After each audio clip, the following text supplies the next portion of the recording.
Merz dort sur la crise énergétique. La guerre en Iran fait grimper le prix du pétrole. L'AFD avait raison.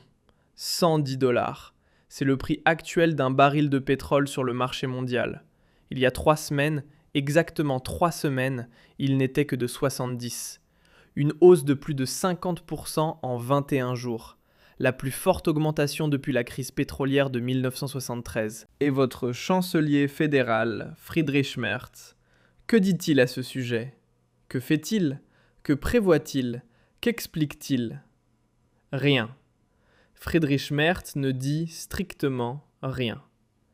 Il est assis au bureau du chancelier, probablement en train de boire un café, en espérant que le marché se calme tout seul. Espoir. La stratégie énergétique de la République fédérale d'Allemagne en 2026 repose sur l'espoir. Bienvenue chez Fernheimlicht. La guerre en Iran a déclenché la plus grande crise d'approvisionnement énergétique de l'histoire du marché pétrolier mondial. C'était pas moi qui le dis, ce sont les analystes de Morgan Stanley, de BlackRock, de l'Agence internationale de l'énergie, de l'Institut de Munich. 20% du pétrole mondial, 1/5 de la production globale, passe normalement par le détroit d'Ormuz. Normalement, car actuellement, rien n'est normal. Le détroit d'Ormuz est pratiquement bloqué. Des drones iraniens attaquent les installations pétrolières et gazières dans toute la région du Golfe. Les pétroliers sont arrêtés en haute mer, détournés ou pris pour cible. Les primes d'assurance pour les navires dans cette zone ont été multipliées par 10. Un armateur qui payait 500 000 $ par voyage il y a 3 semaines doit aujourd'hui débourser 5 millions. Aucun entrepreneur sensé n'enverrait volontairement un navire dans une zone de guerre. Et les conséquences, vous les sentez chaque jour à la pompe. L'essence ordinaire coûte 2,20 €. Le diesel dépasse les 2 €. Et ce n'est que le début, car il faut 4 à 6 semaines pour que le prix du pétrole se répercute entièrement à la pompe. Le fioul domestique, quiconque en commande maintenant paiera 40 à 50% de plus qu'en janvier. Le gaz, son prix suit la tendance car les méthaniers en provenance du golfe Persique ne passent plus et le marché est déjà tendu. L'électricité devient elle aussi plus chère à cause du fameux principe du merit order, où le prix de l'électricité dépend de la centrale la plus coûteuse en fonctionnement. Et les centrales les plus chères fonctionnent au gaz. L'Institut IFO de Munich, pas vraiment connu pour son alarmisme, a lancé un avertissement sérieux. Si les prix de l'énergie restent à ce niveau, la croissance économique de l'Allemagne en 2026 s'effondrera à 0,6%. 0,6. Ce n'est pas de la croissance, c'est un arrêt économique saupoudré de sucre. Le pouvoir d'achat des Allemands chute de 0,6% du PIB total. En clair, tout devient plus cher et vous ne gagnez pas 1 centime de plus. Les prix des aliments augmentent car le transport coûte plus cher. Les vêtements deviennent plus chers car leur fabrication coûte plus cher. Les loyers augmentent car les frais de chauffage sont répercutés. Toute cette vie foutue devient plus chère. Et Merz n'a aucun plan. Merz n'a même pas l'ombre d'un plan. Il n'a qu'un espoir. Et comme chacun le sait, l'espoir fait vivre, mais il meurt. Et il meurt. Cela ne touche pas seulement les automobilistes, cela touche tout le monde. Le boulanger qui chauffe son four au gaz, les prix des petits pains augmentent, le transporteur qui roule au diesel, Les frais d'expédition augmentent. L'agriculteur qui doit faire le plein de son tracteur. Le prix des denrées augmente.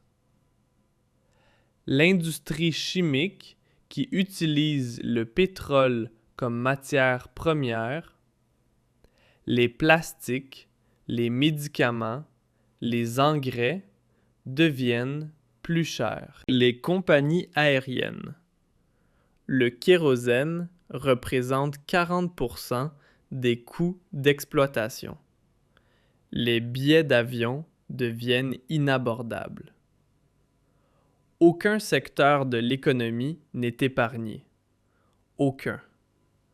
L'énergie est le sang du monde moderne, et ce sang ne circule plus qu'à moitié. Le Brent a franchi la barre des 110 $. Certains analystes prévoient que le prix atteindra 120 à 130 $ si la guerre en Iran s'intensifie ou s'éternise. Vous vous souvenez de 2022, lorsque le prix du pétrole a explosé après la guerre en Ukraine et que tout le monde parlait soudain de crise énergétique? Ici, c'est pire, bien pire, car en 2022, la Russie continuait à livrer du pétrole, simplement par d'autres voies, via l'Inde, via la Turquie, par des détours. La quantité restait largement la même, seuls les circuits de livraison changeaient. Maintenant, le détroit d'Ormuz est fermé, physiquement bloqué. Ce n'est pas un problème de contournement, c'est un problème d'approvisionnement. Comme si quelqu'un avait étranglé l'artère principale de l'économie mondiale et regardait le patient pâlir lentement. Petit rappel, notre portée est limitée. Si ce sujet vous semble important, soutenez la vidéo avec un like ou un commentaire. Qu'a appris l'Allemagne de 2022? La réponse honnête? Rien. Absolument rien. Les stocks de gaz sont plus remplis qu'à l'époque. Oui, c'est le seul point positif. Mais la dépendance fondamentale aux importations d'énergie reste inchangée. L'Allemagne importe plus de 95% de son pétrole. 95%.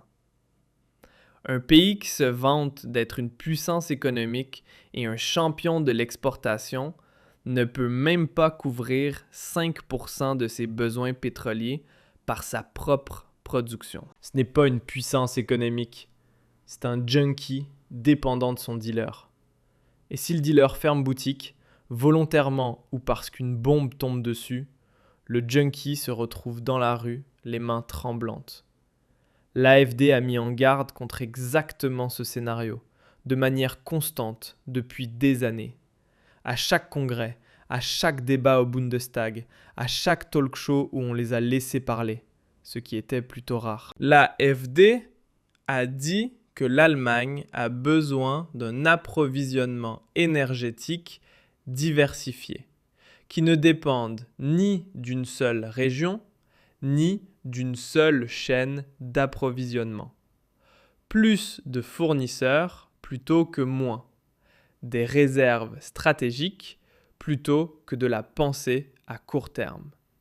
Et surtout, et c'est là que tout le Bundestag a éclaté dans des cris hystériques, ne pas fermer les dernières centrales nucléaires tant qu'une alternative fiable n'est pas en place. Que s'est-il passé? L'AfD a été traitée de climato-sceptique, de populiste, de folle, de rétrograde, d'ennemi de la science. Et maintenant,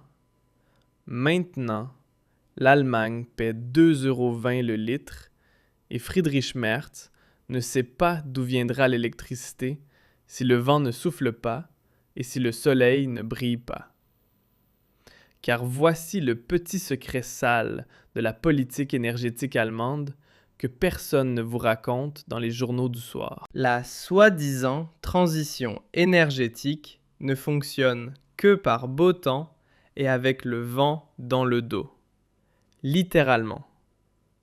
Les jours sans vent et nuageux, dont l'Allemagne a beaucoup en hiver, le pays a besoin d'énergie fossile en secours. Charbon, gaz, pétrole. Et si ces énergies fossiles coûtent soudain le double, alors l'électricité prétendument verte et bon marché coûte aussi plus cher, à cause du principe du merit order. Le prix de l'électricité est fixé par la centrale la plus chère en fonctionnement. Si une centrale au gaz injecte à 200 € par mégawattheure, alors l'éolien et le solaire touchent aussi 200 €, alors que leur production ne coûte que 30 €. La différence va aux compagnies énergétiques. La facture, c'est vous qui la payez. Le consommateur, comme toujours. Le gouvernement Merz a annoncé l'attribution de 12 gigawatts de nouvelles centrales au gaz. Cela ressemble à un plan, cela ressemble à de l'action, mais ce n'en est pas. Premièrement, ces centrales ne seront pas prêtes avant 2031, dans 5 ans. Que fait-on d'ici là? Allumer des bougies et prier. Deuxièmement, les centrales au gaz ont besoin de gaz, et le gaz devient massivement plus cher, car les méthaniers en provenance du golfe Persique ne passent plus. Merz construit donc des centrales pour lesquelles il n'a pas le combustible, et dans 5 ans, peut-être qu'il ne l'aura toujours pas. Troisièmement, elles doivent être prêtes pour l'hydrogène, prêtes pour un hydrogène qui n'existe pas. Il n'existe pas d'hydrogène vert en quantité significative. Pas en Allemagne, pas en Europe, nulle part. C'est une technologie du futur, vendue comme solution du présent. Classique Merz. Et pendant que l'Allemagne gèle et paie, d'autres s'enrichissent.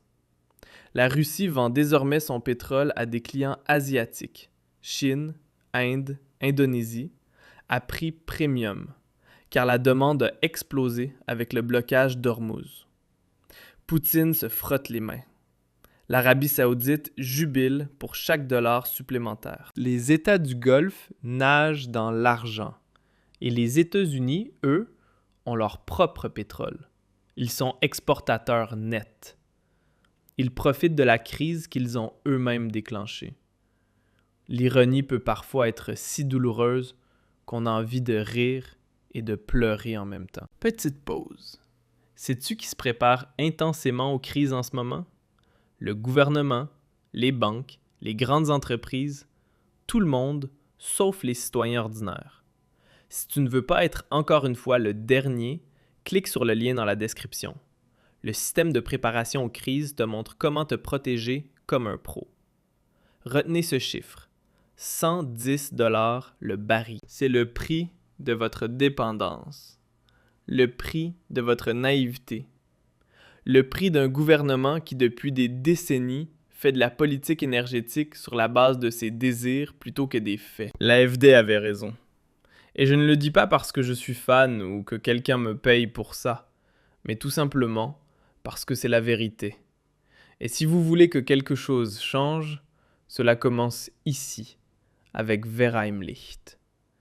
Abonnez-vous, partagez, faites passer le mot, et cessez enfin de croire les politiciens qui vous assurent avec un sourire que tout est sous contrôle. Rien n'est sous contrôle. Absolument rien. Et la prochaine fois que vous serez à la pompe et que vous paierez 90 € pour un plein, souvenez-vous de cette vidéo et du chancelier qui n'a rien fait quand il en avait encore la possibilité. Monsieur,